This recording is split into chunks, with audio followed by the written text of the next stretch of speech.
At dahil nga ho umuulan-ulan ngayong araw ay naisip nga ho namin ni Jowa na magluto nga ho ng ganitong klaseng ulam. Ay sa pagkakataon nga ho na to ay pumunta nga ho siya sa bundok tapos pagka-uwi niya ho ng mga ilang oras ay may dala-dala na ho siyang gayaan. Ay saktong-sakto laang din ho mga kapatol kasi masarap ho magluto ng ganitong klaseng ulam kapag medyo umuulan-ulan, bumabagyo-bagyo at nagdidilumbyo. Hoy! Ang dami na natin sinabi. At dahil nga ho, hirap na hirap din talaga akong balatan itong aring ulam na ito na sinatawag, ay ito nga ho, ay papaliwanag ko nga ho ito mga kapatol.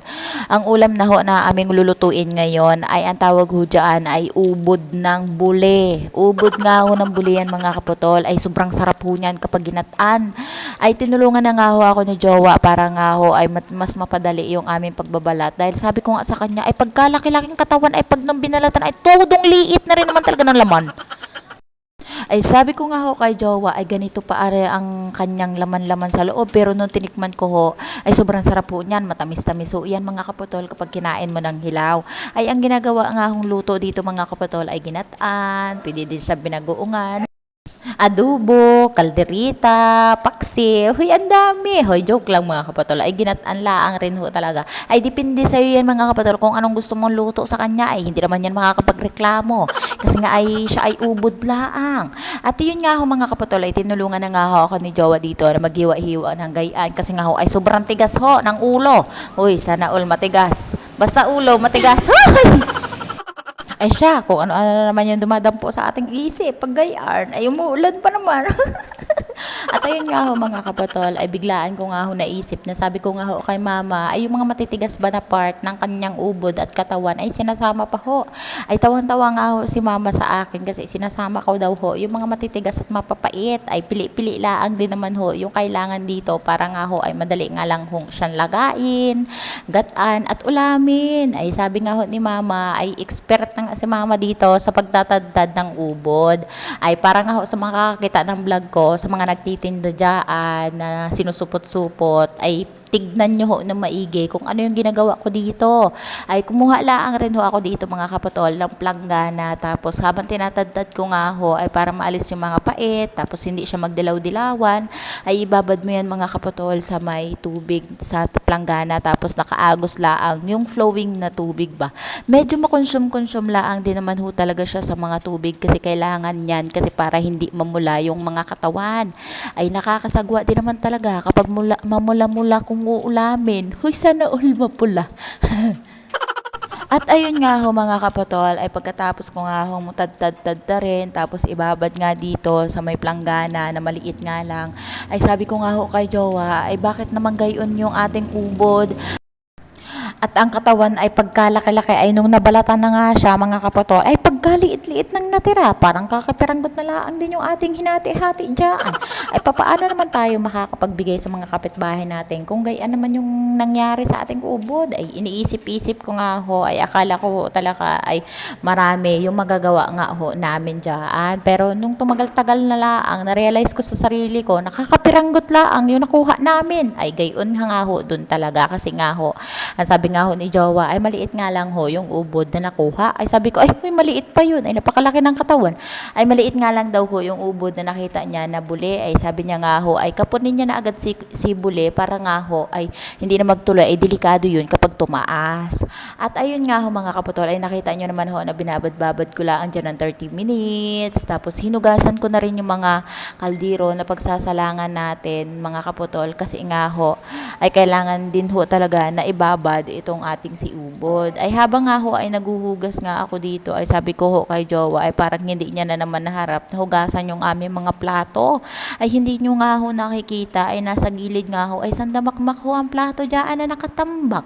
Ay ayaw ko nga ho na magkalat yung mga plato kasi nga ho, ay baka minsan ay may dumadating na bisita tapos makikiinom, ay sabihin nila ang naman sa amin, ay dugyot naman ang aming banggirahan. Ay apakadaming kalat. Kaya nga ho ay sabi ko nga ho sa kanya ay pagkatapos ko nga hong linisan yung kaldero na kukuluan namin at paglalagaan namin dyan ng ubod, ay hugasan ko nga ho yung mga natitira-tira nga ho mga plato, kaldero at iba pang pinagkainan. Ay maglalagay na nga lang ho ako dito sa gilid ng aming banggirahan na pagkatapos kumain, hugasan, wala kang katulong. Huy! At ayun nga ho mga kaputol ay nagpadingas nga ako dito ay para nga ho ay malaga na natin itong sila. Si ubod ay siya naman pagkatagal-tagal nga itong lagain mga kaputol kasi hindi rin talaga biro na talaga maglaga dito. After so many years nga ho mga kaputol ay nilaga ko na nga ito at kumulo-kulo na rin talaga siya sa gitna. Ay tignan nyo naman yung texture, medyo namula-mula nga rin ho talaga. Ay pagkagayaan nga ho na namumula-mula ay okay lang ho yan kung ikaw naman yung kakain. Pero kapag nasa karinderya at mukhang pambinta ay reject ho yan luto nyo.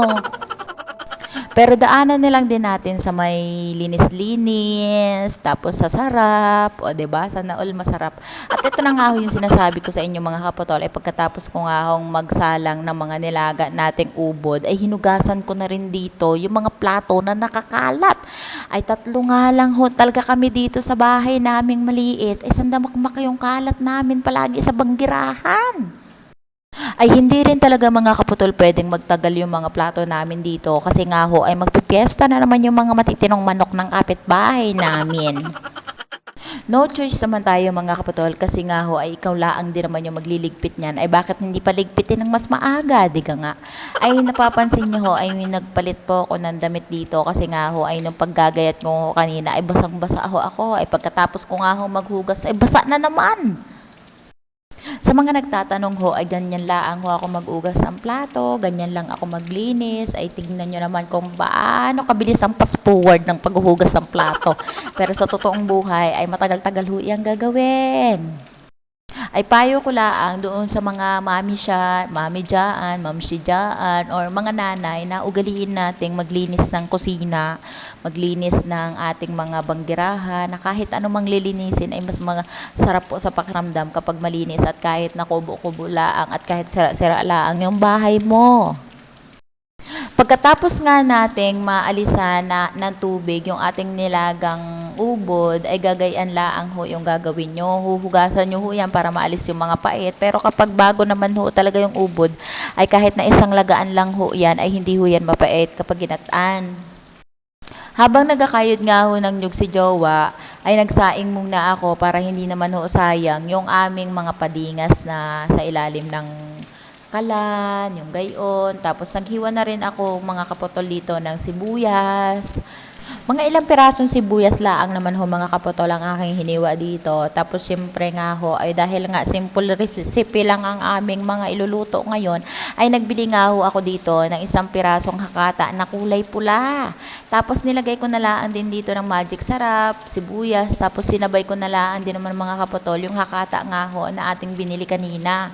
Tapos syempre lalagyan mo ng asin, paminta. Tapos eto nga last na nga mga kaputol ay nilagyan ko na nga ho ng tubig yung ating panggagata. At kinaukaw-kaw-kaw nga ho yan ni Jowa at piniga-piga mga kaputol. Ay paggayaan nga ho na talagang lamas na lamas ay talagang magata din talaga yan. Ay syempre, alam nga namang hindi mo limasin yung mga sapal-sapal na natitira. Ay kailangan mo nga piga-pigain din talaga yan. Ay sabi ko nga sa kanya, ay siya na nga ho ang magpiga dahil hindi ko naman makakaya magpiga-piga ng niyog. Ay labsutan lang ho yan sa aking mga palad, mga kaputol. Ay baka abutin tayo ng hanas-hanas pag ako yung nagpiga dahil sobrang tagal. Ay isinabay ko na laan din naman mga kaputol para nga ho ay sabay laan din yung pagkakulo dahil lutong-luto na rin ho yung ating ubod. Ay para nga ho ay biglaan laang din naman yung ating paggagata ng gayaan at biglaan lang din naman yung pagkukuha ni Jowa ng ganyan, ay buti na laang para may makontent naman kahit papano. Ay sabi ko nga kay Jowa, ay siya na nga ho ang magata. Siyempre, siya naman yung mga kayang gawin yon at hindi ko naman niyang kaya. Ay siyempre naman magtutulungan, mag-asawa eh. At simula nga noon mga kaputol ay nilatag na nga nilatag kama. At ginawa na nga namin yung kailangan namin gawin para nga ho ay maisalang na namin itong si ginataang ubod ng niyog. Ay pagkatapos nga ho ng ilang taon na pag-aantay namin, ay gutom na nga ho ako mga kaputol.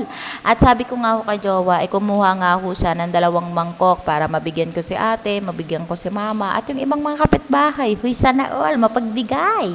At ayun nga ho, ay ilang oras nga ho ng pag-aantay namin, ay pwede na ho kami mga kumain, ang pamilya, ay dito lang sa simpleng recipe ng aming pagluluto, ay makakarauso kami dito mga kaputol. At thank you so much nga ho. Kinsan mi?